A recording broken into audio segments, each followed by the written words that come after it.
मैं तुझ पर गजल लिखूं, नज्म लिखूं, क्या लिखूं। सबसे पहले मैं बता दूं कि इस कविता में 3-4 चीजों का कॉम्बिनेशन है। क्रश, अब्बा नहीं मानेंगे, जात, पहुंच गए होंगे वहां तक, अब्बा नहीं मानेंगे, जात और मोहब्बत। ठीक है, तो अब सुनिएगा कि मैं तुझ पर गजल लिखूं, नज्म लिखूं, क्या लिखूं। मैं तुझ पर गजल लिखूं, नज्म लिखूं, क्या लिखूं कि तुम मेरा हो जाए, मेरी इस अंधेरी सी जिंदगी में फिर एक सवेरा हो जाए, मेरी इस अंधेरी सी जिंदगी में फिर एक सवेरा हो जाए। माना तू मेरी जात से बाहर है, बेशक इस कायनात से बाहर है। माना तू मेरी जात से बाहर है, बेशक इस कायनात से बाहर है, और मैं तुझे चाहना यूं भी नहीं छोड़ सकता मेरी जान।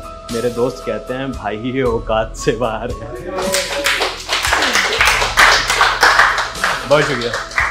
मेरे दोस्त कहते हैं भाई ये औकात से बाहर है, और जात जानकर अगर दिल मिलते तो शायद हम कभी मिले ही ना होते। जात जानकर अगर दिल मिलते तो शायद हम कभी मिले ही ना होते। इस कायनात में फिर जितने भी फूल हैं, फिर वो तो कभी खिले ही ना होते, फिर वो तो कभी खिले ही ना होते। और मैंने अब बहुत मुश्किलों से मुस्कुराकर वापस ये हंसी पाई है। पिछली मोहब्बत के नुकसान की भरपाई कल रात को ही चुकाई है।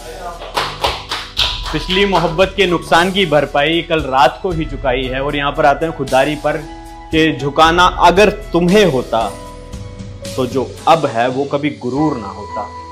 झुकाना अगर तुम्हें होता तो जो अब है वो कभी गुरूर ना होता। भले ही कम ही सही, लेकिन साहिल राणा कभी मशहूर ना होता। बहुत बहुत शुक्रिया।